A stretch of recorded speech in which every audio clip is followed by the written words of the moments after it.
How do you purchase real estate with no money? Sub 2 or seller finance. Easy. Done. That's the end of the conversation. Dive in. Okay, I know there's a bunch of people listening right now that don't understand that. Okay, so let's go. It depends on who you're talking to, who's going to do what activity, right? If you're a deal finder like me, you're going to pick up the phone and you're going to go to expired listings. You're going to go to foreclosures. You're going to go to those types of things, right? If I go to expired listings right now, do you know how many expired listings hit the market every day? No. 15,000 a day across the country. So 50 states, that means 15,000 agents got fired today. Okay, today, from trying to sell a house for the last 6 months. They got fired today, 15,000. So we call the seller directly, hey, I'm not calling to be an agent. I'm actually a buyer looking to take over the payments on your house. Is that something you're open to?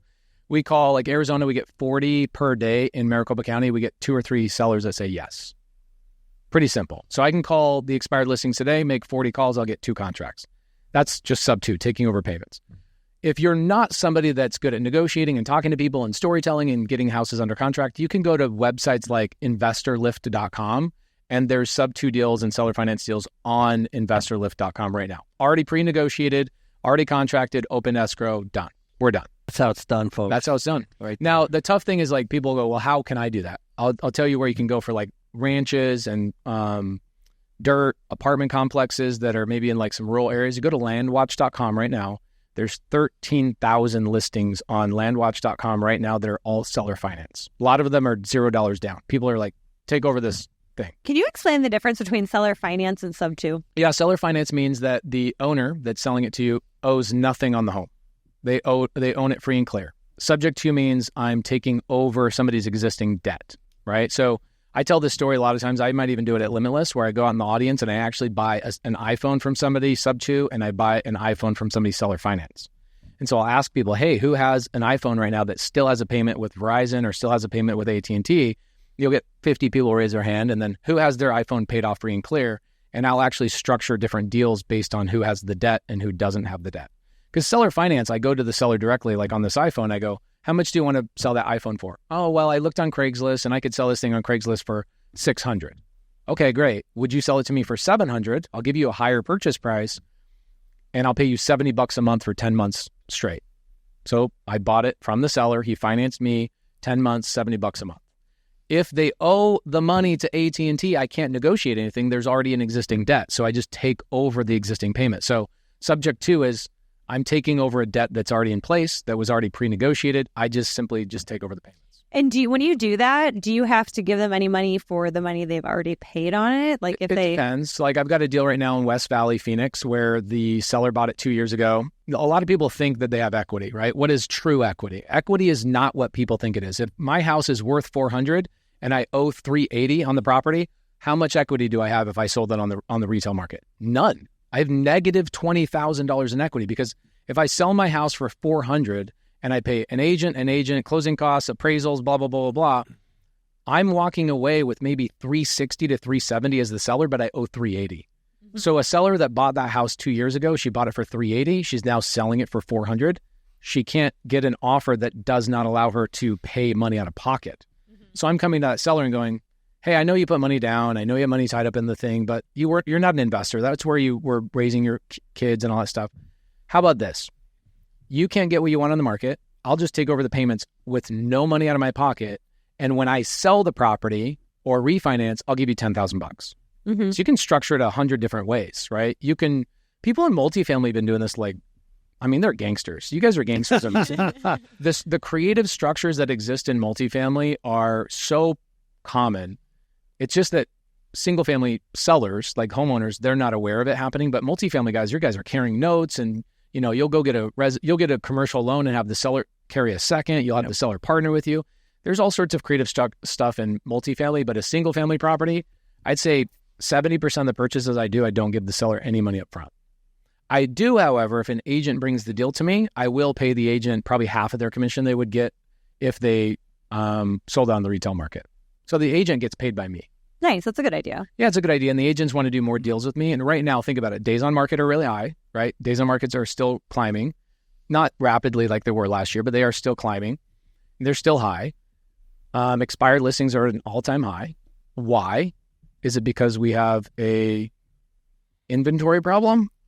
Well, what do you think about that? I think you guys have all the correct information. I just look at it differently, right? You've been in the game so long. And again, I tell everybody, like, Ken's my mentor. I look at him and like, he's the holy grail. You know so much more than I do, especially in the multifamily space. And you look at things different. Like, you get data, and I look at data with single family homes. We do have a supply issue. Technically, like you guys said the other day, we have 5 million home shortage, right? 5 million unit shortage.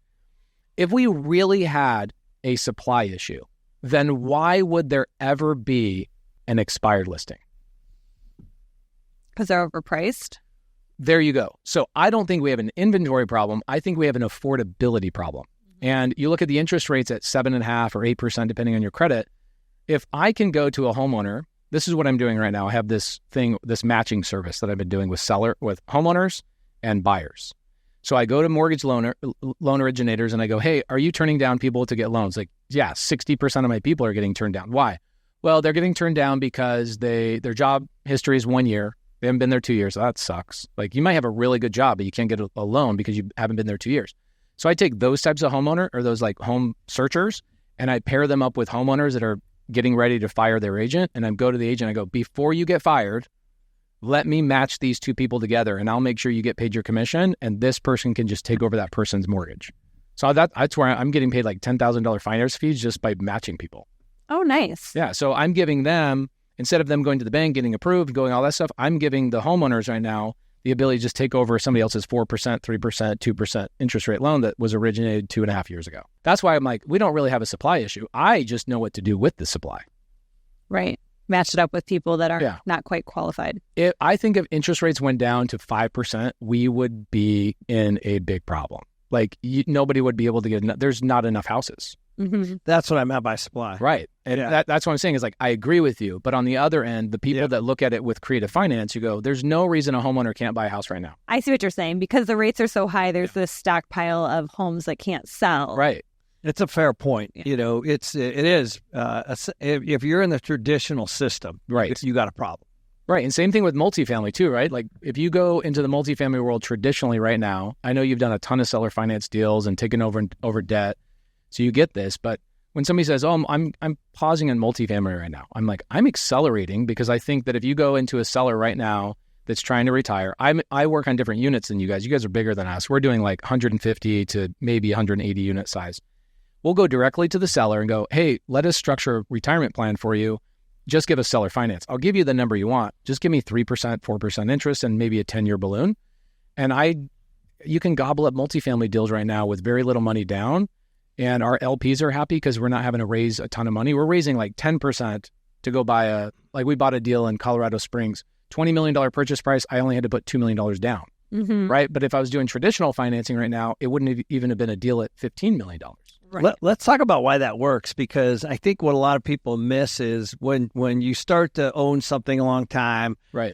Maybe your depreciation is at the end and it might be paid off, or you have a lot of equity or whatever it is, and you're now looking at a huge capital gain problem. Right. So a lot of people might not be able to relate to that, but I can certainly relate to that. You deal with it with all your sellers. We have a lot of properties also that I have big capital gain problems in. Right. So your solution is you come in and you help mitigate their tax. Yeah. That's actually the hidden thing that a lot of people don't understand. That a lot of these people, when you drive by and these legacy properties, they have a tax problem if they sell.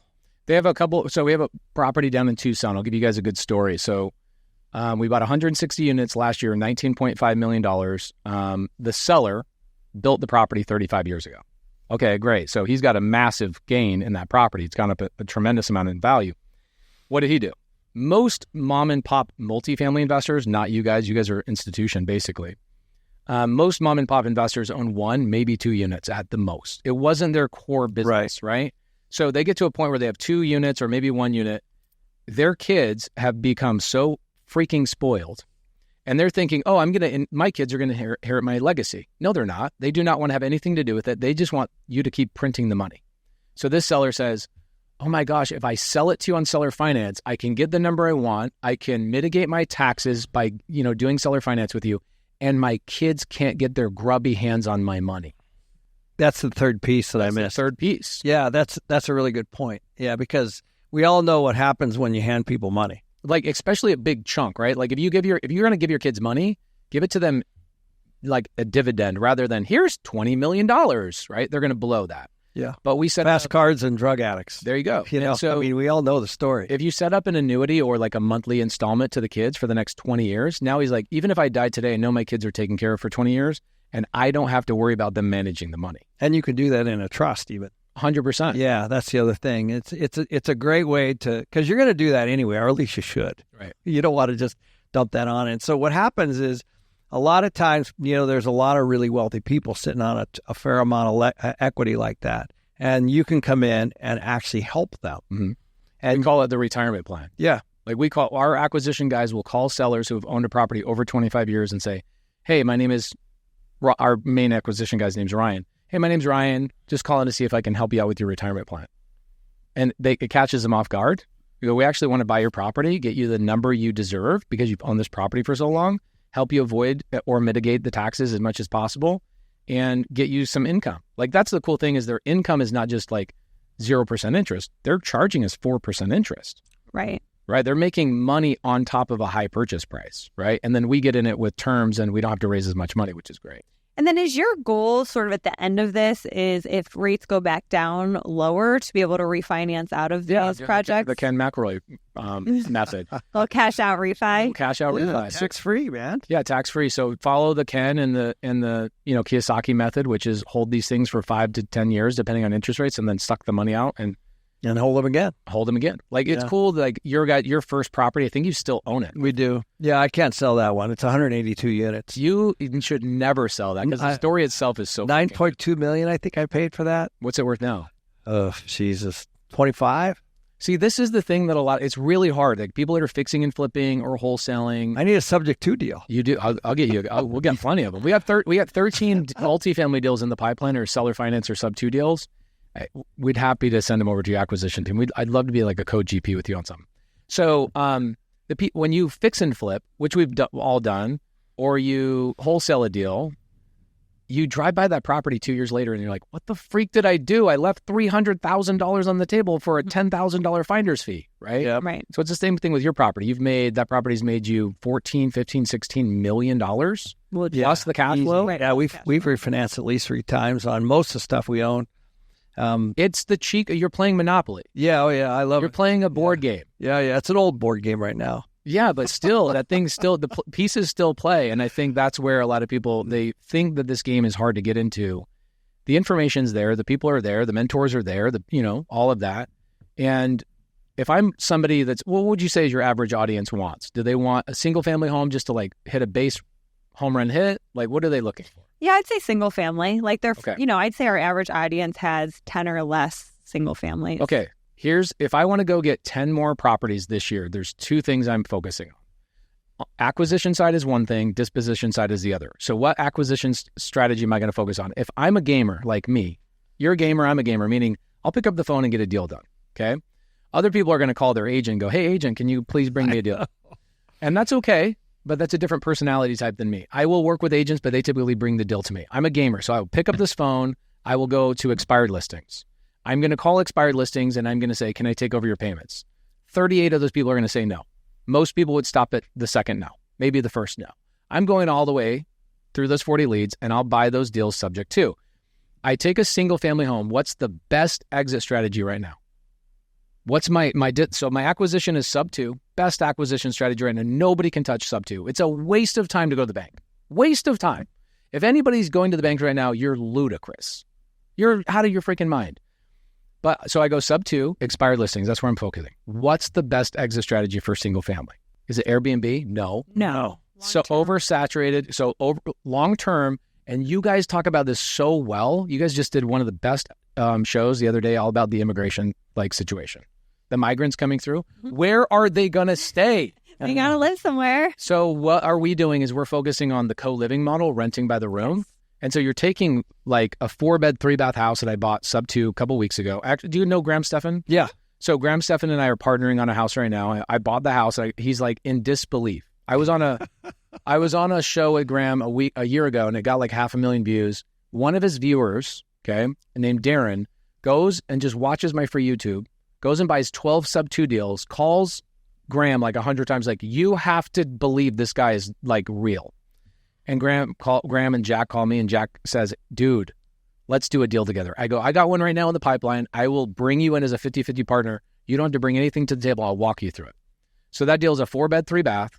I'm taking the living room and the dining room and the garage, and I'm adding 3 more bedrooms, and I'm renting it out on a website called padsplit.com. Mm-hmm. And PadSplit rents each room for like $875. They do the marketing, they collect the tenants, they collect the money, they manage the property. I have to have cleaners and a landscape person, and that's it.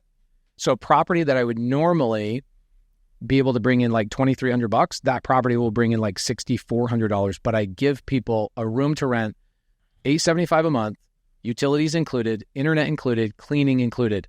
That's affordable living. Yeah. Right? Yeah. So do you furnish those? We do. It's like the average cost with like the Amazon package is like $1,800 per room. So it's like beds, so like all the things. If it doesn't have, some people have their own stuff, but we bring in $1,800 a room. Yeah, affordable housing's that's where it's at, guys. Like, as we all know, like, people just are getting squeezed. It's gonna be even worse. And so if you can keep your rent under $1,000, you're gonna kill it. Yeah. We have today 86% less buying power than boomers did. Yeah.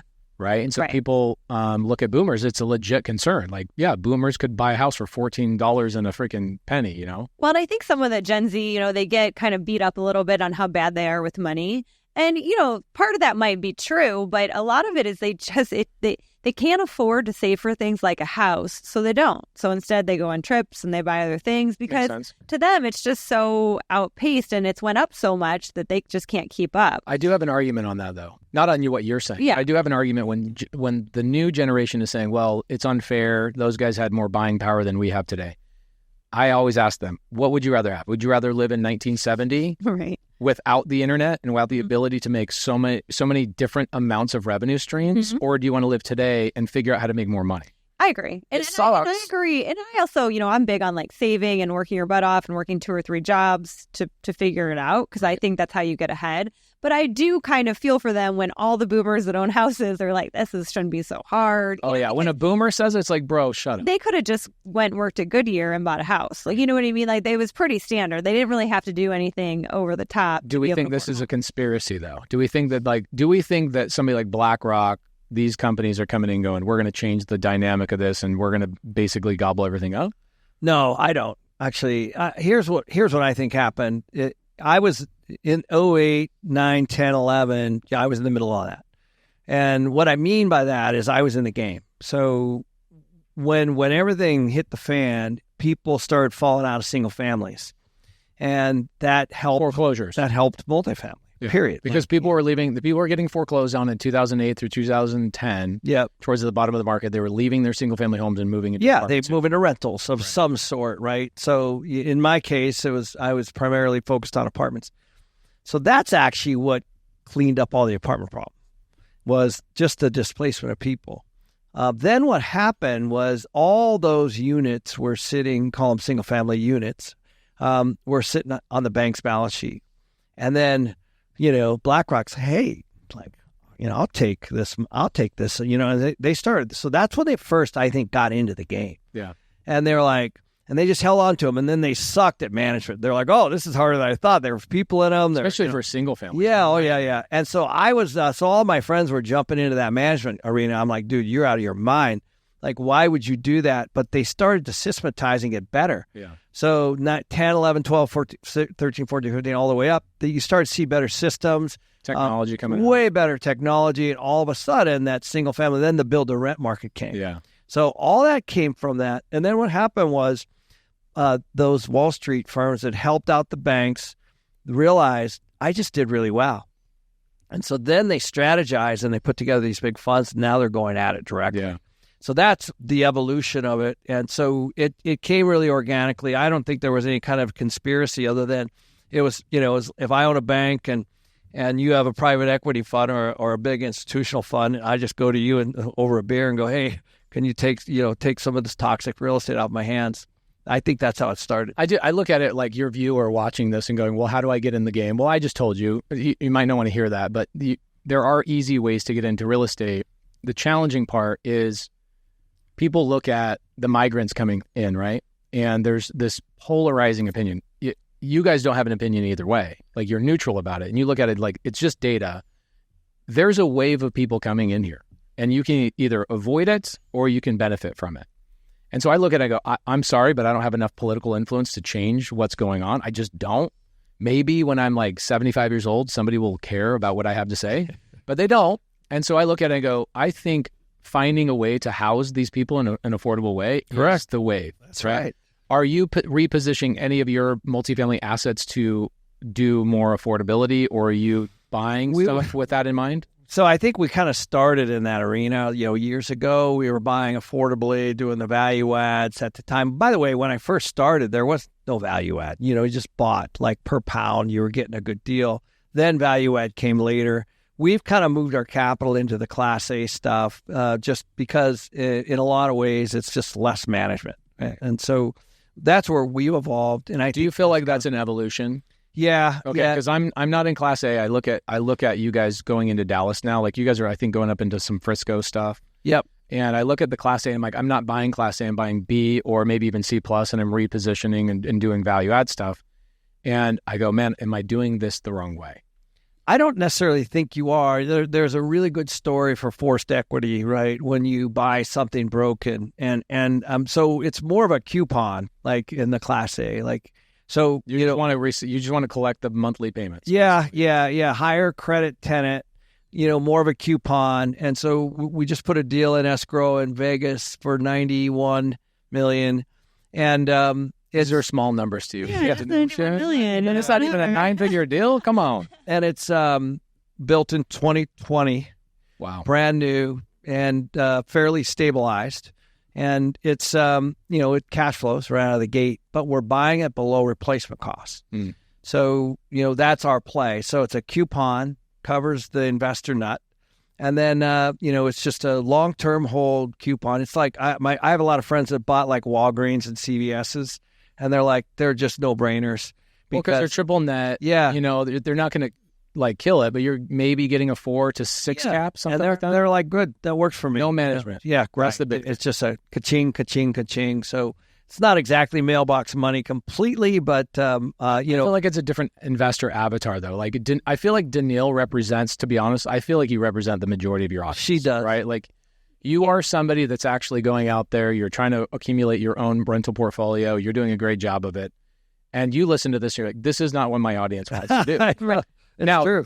there's a different avatar. I think the other avatar is like, okay, there's a doctor, there's an attorney watching this that goes, I don't want to do what Pace does by picking up the phone. They're not going to do that. Right. They're not going to go out and negotiate and work with agents like what you're doing and looking through deals. What they'll do is they'll go, I'd rather just be an LP in what Ken's doing. Right. Right. So like that might be the best. So they place. can stay at their job and do all their things. Right. And that's where their core income's coming from. So why would you abandon that opportunity cost? Like, deploy the capital here. Right. And that's the best place to start. Ironically, I would never start there. I'm not there yet, but that might be the best place for somebody to start, depending on who you are. Yeah, it depends on who you are. And we also have people that syndicate their own deals and that'll do 100, 150 unit, apartments, and they listen too. So it's like we have this vast audience, but I would say most people, yes, they're trying to get started and then they're trying to accumulate more wealth, right? And that's why I think it's good what both of you are saying, right? Because if you're someone that is trying to get a single family, they can't get approved for it or whatever, or they want to take over someone's payments and get a low interest rate, I think that's great. But if you're a doctor and you're listening and you want to invest because you in a deal in Vegas that's $91 million because you don't want to handle the management, then that works too. And first off, like getting a shot at that $91 million deal, you have no chance. Like when you're an individual, you have to be a guy. You go to that broker and you go, hey, we have 9,000 units.